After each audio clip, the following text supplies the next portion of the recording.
When he pulled him over, and the guy, all of a sudden started in, well, officer, I can explain, let me explain. But every time the guy tried to explain his reasoning for being in a rush or speeding, the officer would abruptly tell him, like, hush, stop, quiet, I don't want to hear it. And so the guy, they're going through this process, let me see your driver's license and so forth. And so again, the guy tries again, says, man, officer, please, I just want to explain to you that. And so finally the officer says, hush, shut up, I don't want to hear, I'm taking you to jail.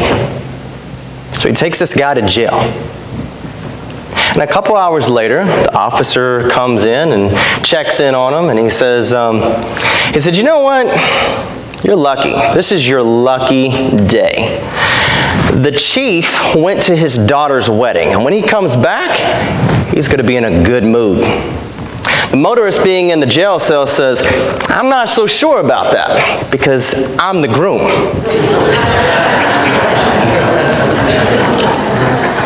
See, I think many of us a lot of times can be like the police officer in an aspect of we can be reckless. Reckless, when I say the word reckless, I mean by impatient. A lot of times we're impatient when it comes to waiting. If we're going to be honest, if I took a poll right now and said, how many of you all love to wait in traffic, right? Now, I don't think there'd be too many of us like, yeah, sure, I love to wait. I think there would be many of us that don't like to wait in traffic. We don't like to wait to hearing that phone call. We're waiting for that phone call and the response about the test results from the doctor. We don't like that.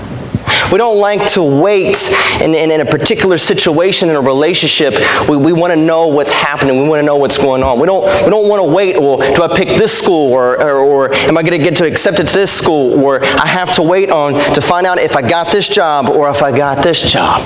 I mean, if we're going to be honest with ourselves, you go out to eat and you order your food. 5 minutes later, you're like, man, what's taking them so long? Right? We don't like to wait. See, the thing is, some of us may not even be able to wait until this coming up weekend. It's just this whole aspect of waiting. And for the last couple of weeks, we've actually kind of been in a series called Questions. There's a question I really believe that we all have either thought of or we have verbally said. And I think with this question, we can actually answer. And the question is, what do I do in the waiting? When I'm waiting in this situation in life of what to do, what's next? What do I do? Because a lot of times I think we make these impulsive decisions and choices, and it gets us to where we're at now. And so tonight we're actually going to look at two principles of what are we going to do when it comes to waiting. Because none of us like to wait. We're very impatient. And so we're going to look at two particular principles of what David in the Bible in Psalm 62 says. So if you will, turn to the Old Testament, Psalm 62, and we're going to look at this.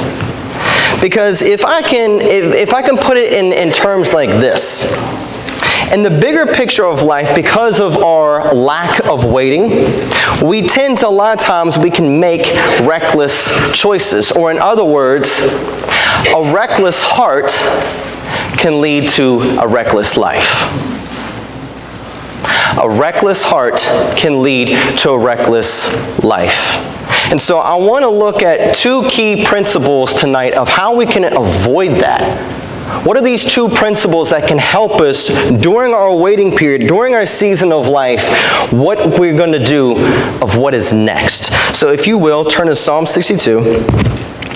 And just to kind of go over this text very quickly, I kind of want you guys to get the sense of what is taking place here. See, King David's son Absalom wants his dad's home. He wants the kingdom so bad that he's willing to kill his own dad and everybody who's associated with King David. So as of King David has, in essence, during this period of time, he is away from his kingdom with other people. And I don't know if you can imagine this, but his own flesh, his own blood, his own son wants to take his life. He wants to take his kingdom, and anybody who is associated with David, he wants them to get rid of him. That's pretty intense. And so we look at this, and so in David's entire life, and his hope is in God, and he's waiting patiently. He's waiting patiently on God for the outcome, what's going to take place in the outcome of the situation, and what do I do next? Where do I go from here? So tonight I want to break this into two parts. First we're going to look at verses 1 through 7, and then we're going to jump down and look at verses 9 through 12, and here's the reason why. Because the majority of our time spent tonight, we are going to camp out on one verse. We're going to be looking at verses 8, because the two principles that David lived by in the season of waiting also pertains and applies to our very life today. So I want to look starting in verses 1. It says, "Truly my soul silently waits for God. From him comes my salvation. He only is my rock and my salvation. He is my defense. I shall not be greatly moved. How long will you attack a man? You shall be slain, all of you, like a leaning wall and a tottering fence. They only consult to cast him down from his high position. They delight in lies. They bless with their mouth, but they curse inwardly. Selah. My soul waits silently for God alone, for my expectation is from him.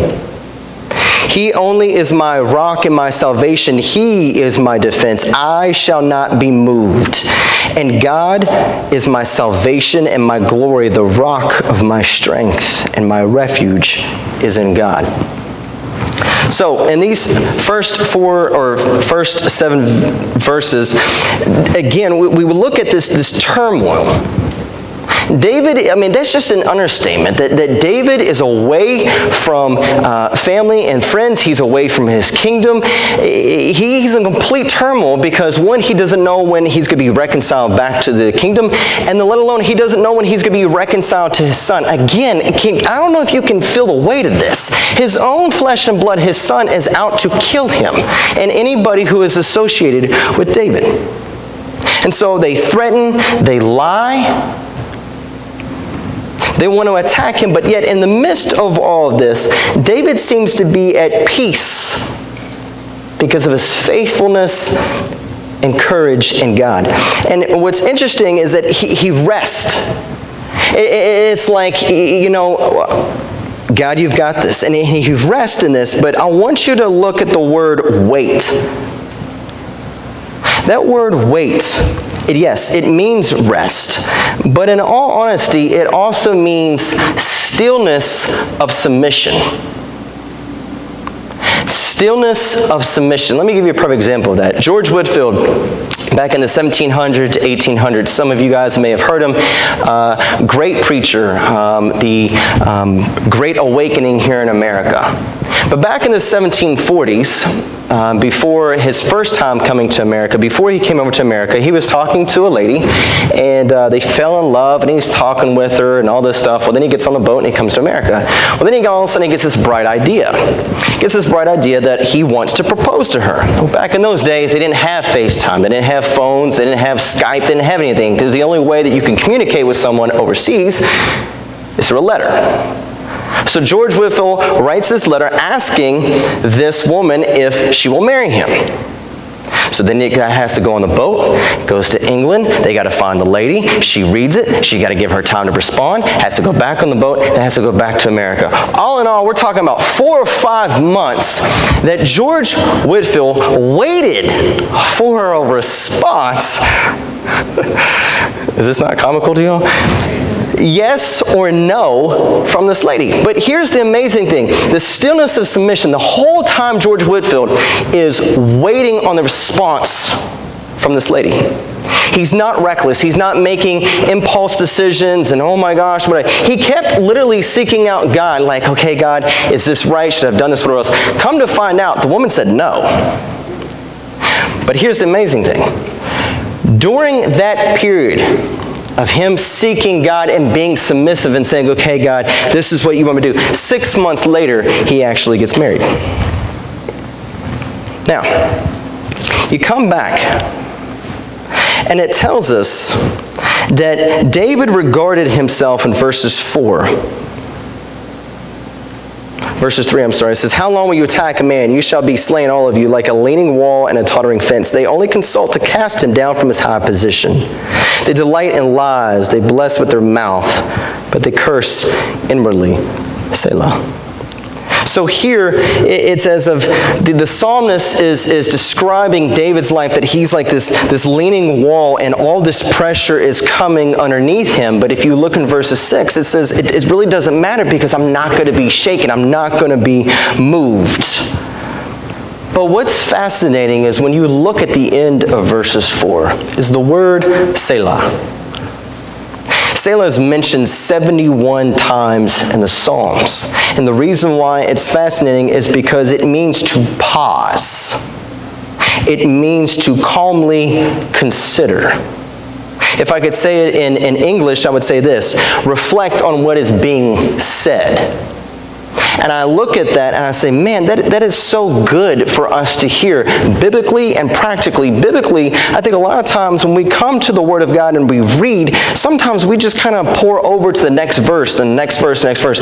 We don't really meditate or sit and ponder and reflect of what is really taking place. Practically, a lot of times we go through situations, and rather than analyzing about that situation and pondering and thinking about, okay, what could I have done, what I could have not done, or if we're in a conversation with someone, do we really take heed to what that person just told us? Do we reflect of what is being said? Selah. So then he goes on. The psalmist describes the more agony and turmoil in verses 9 through 12. He says, surely men of low degree are a vapor. Men of high degree are a lie. If they are weighed on the scales, they are altogether lighter than vapor. Do not trust in oppression, nor vainly hope in robbery. If riches increase, do not set your heart on them. God has spoken once, twice I have heard this, that power belongs to God. Also to you, O Lord, belongs mercy, for you render to each one according to his work.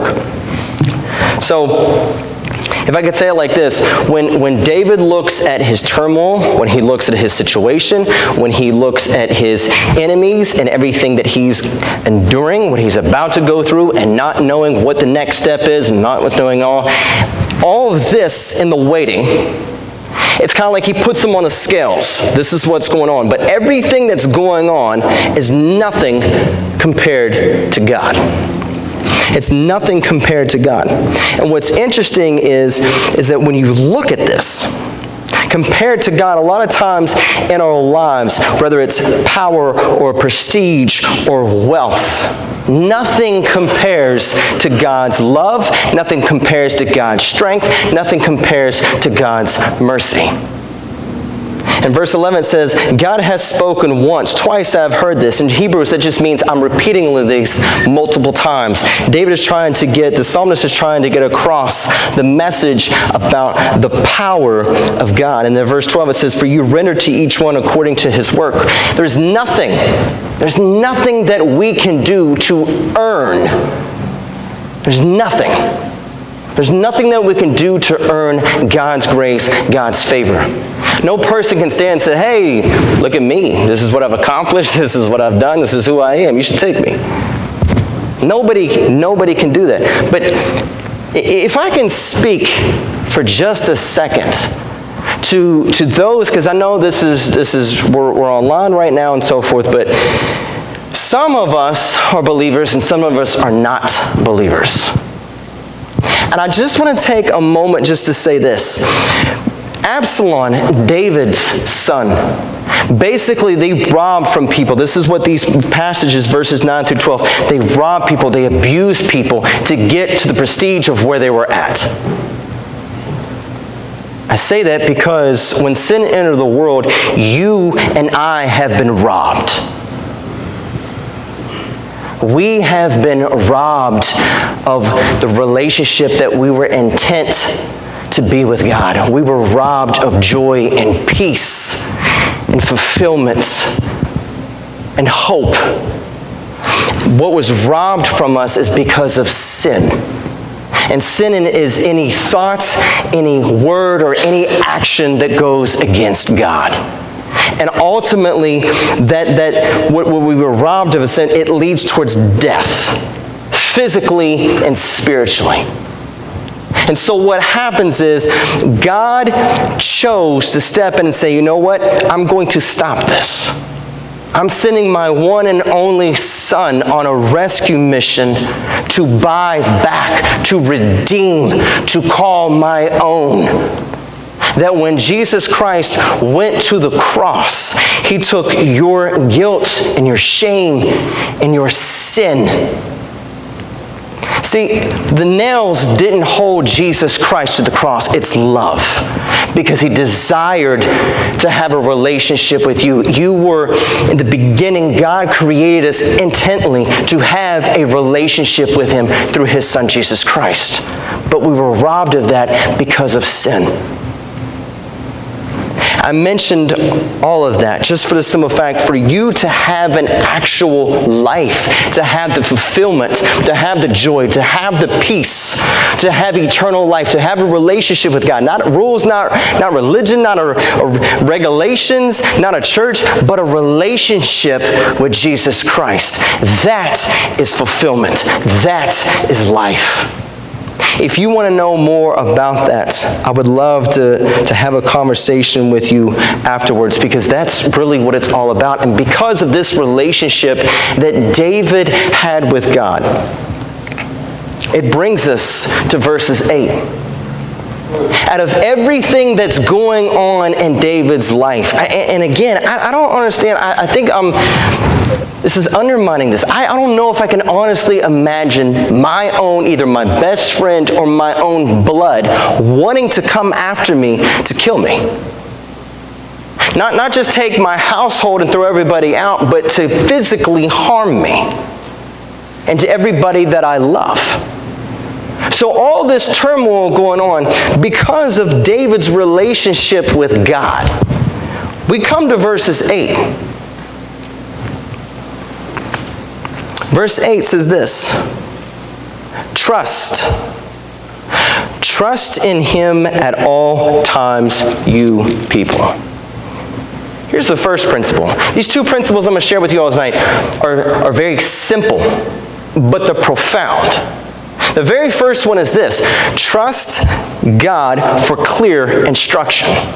Trust God for clear instruction. Now, you may be a non-believer, a skeptic, and like, okay, here we go with God again. Okay, let me ask you a question though. What do you have to lose to choose and trust in God?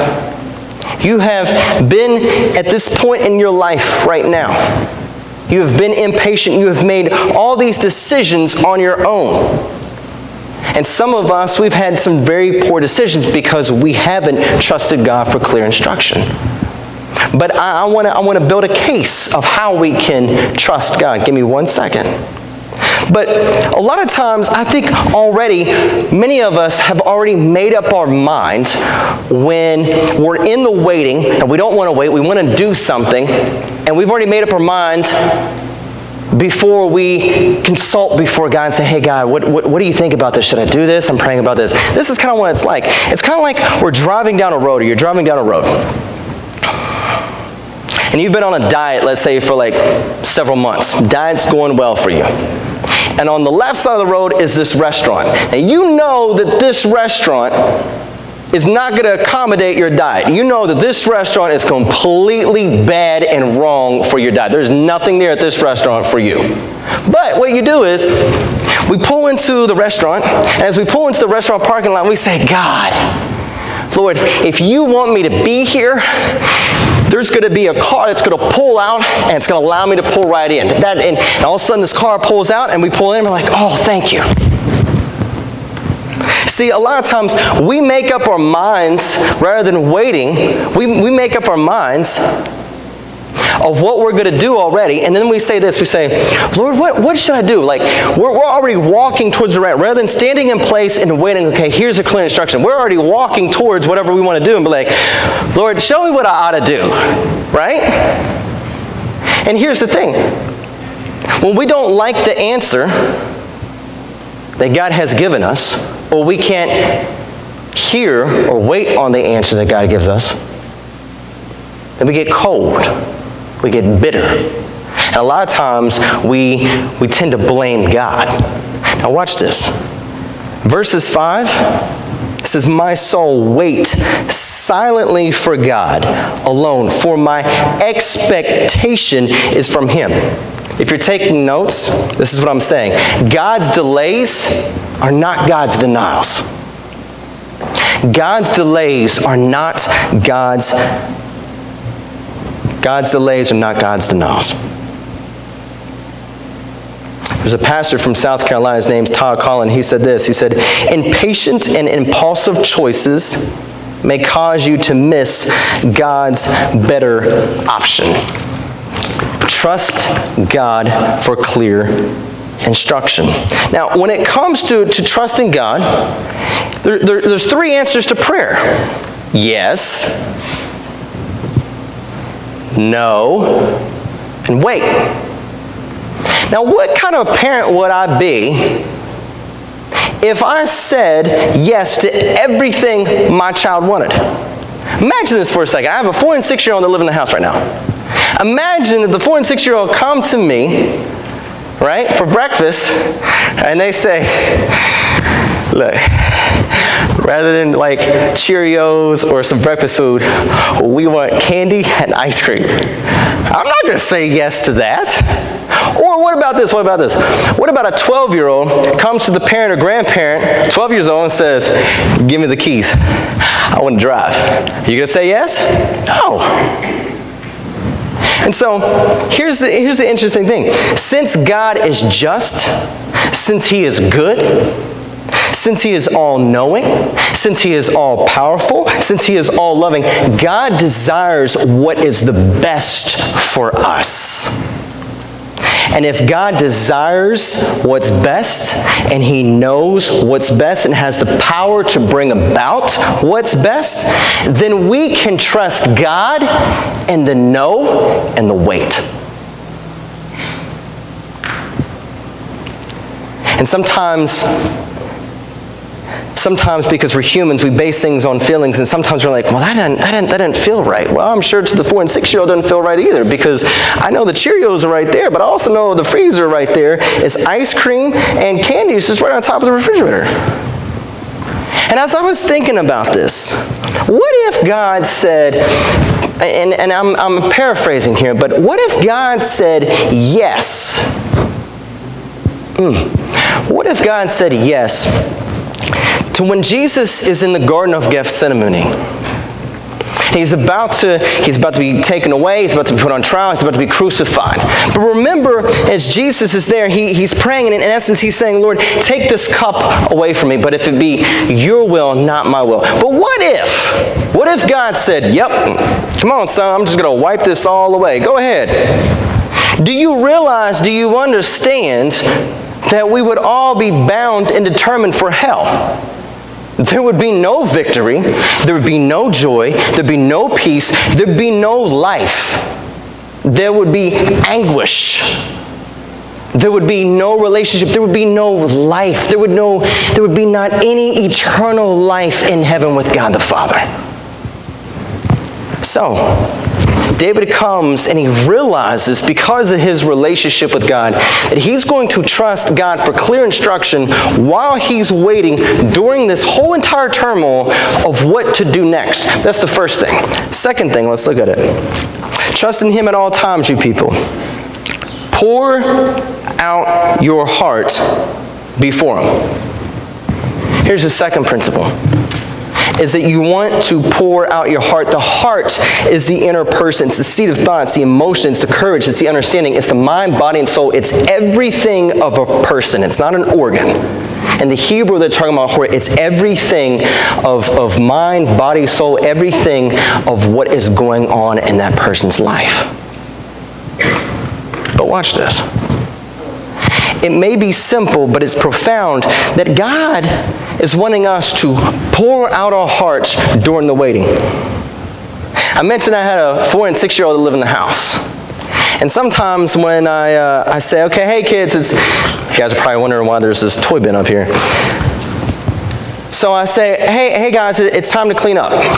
And so they just dump all their toys in the toy bin, right? And then when it's time for them to play again, they dump it all out again. It's a mess. And so what I realized, it's like a toy plane. So here are 4 things that I realized when they poured out their box. Man, it's a loud plane. Man, shut up. Here's 4 things I realized. One, it's very interesting, is when they poured it out, it's messy. It's messy.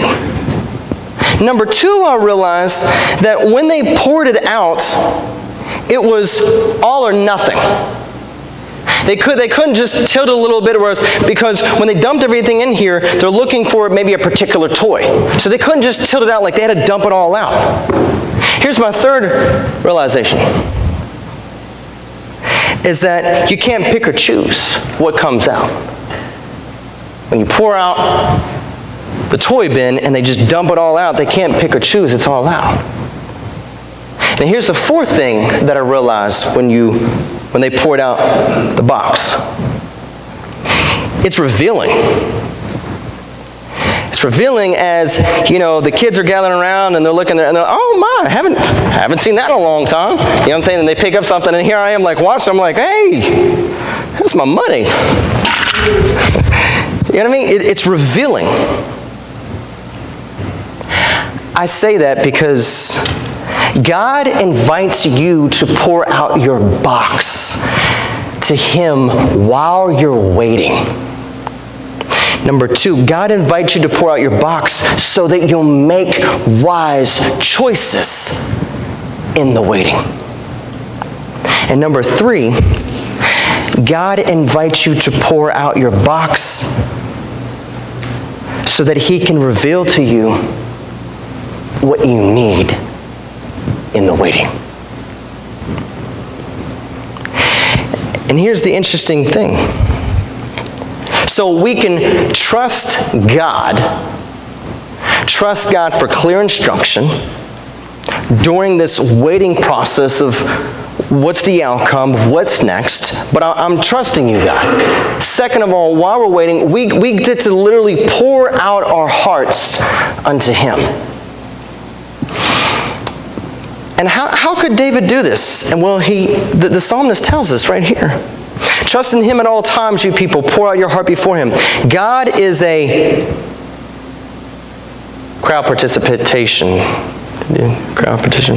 refuge. God is a refuge for us. Selah. Refuge. That's a very interesting word because in one word there are so many meanings wrapped up in one word. 1, it's a safe haven. 2, I love this. It's relief after stress. It's defense from an enemy. It's protection. So what the psalmist is saying, David can trust God for clear instruction. David can pour out everything, even in the midst of people wanting to kill him. His kingdom is being taken over. I have no idea what holds tomorrow, yet let alone next week. But I can do this because God is my refuge.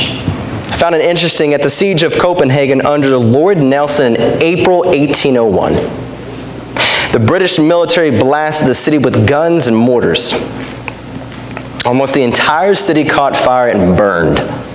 One officer walked around and amongst the ruins and found a solitary house unharmed. All around it was a burnt mass, alone untouched by the fire. Whose house is this, he asked. It belongs to a Quaker. He wouldn't fight nor leave his house, but remained in prayer with his family during the whole bombardment. Surely, he said, God has been his refuge, a wall of fire around about them, a very present help in time of need. I love what Warren Wiersbe said, a commentator. He commented on this verse 8. He says, the greater the realization that God was David's fortress, the greater the calmness in his heart. See, David's throne, his entire life, everything depended upon God. Everything depended on the faithfulness of God. And right now, what I want us to do is something different. I want us to selah. I want us to bow our heads and close our eyes. Because this is what I want us to do. I want us to reflect. I want us to be an opportunity for us to maybe speak to God, to confess to God. And maybe this is an opportunity for you to respond to what you have heard. And as your heads are bowed, eyes are closed, these are some things I want you to wrestle with. These are things I want you to be thinking about. Number one, whether you're a believer or a non-believer, in your circumstance, in your situation, what do you have to lose in choosing to trust God? Second of all, and what's your box? What in your box needs poured out? What in your box needs poured out to God in the waiting, in your situation? If I could put it about this, what are you impatient about? What will be the consequences of your actions if you choose not to wait? Because see, whatever it may be, here at Mount Calvary, our staff, we want to help you take that next step. Maybe that next step is taking the step of surrendering your life to Jesus Christ. You know that wholeheartedly that you need to give your life to Christ. Maybe that next step is trusting God with your finances. Maybe the next step is trusting God with relationships. Maybe it's taking that step of waiting to hear on God about the clear direction, about the very situation that you're in right now. Maybe it's a step towards making wise choices. Maybe it's stepping away from living recklessly. Because whatever it may be, we want you to know that here on staff, we want to help you take that next step. And most importantly, our Heavenly Father knows how to help you right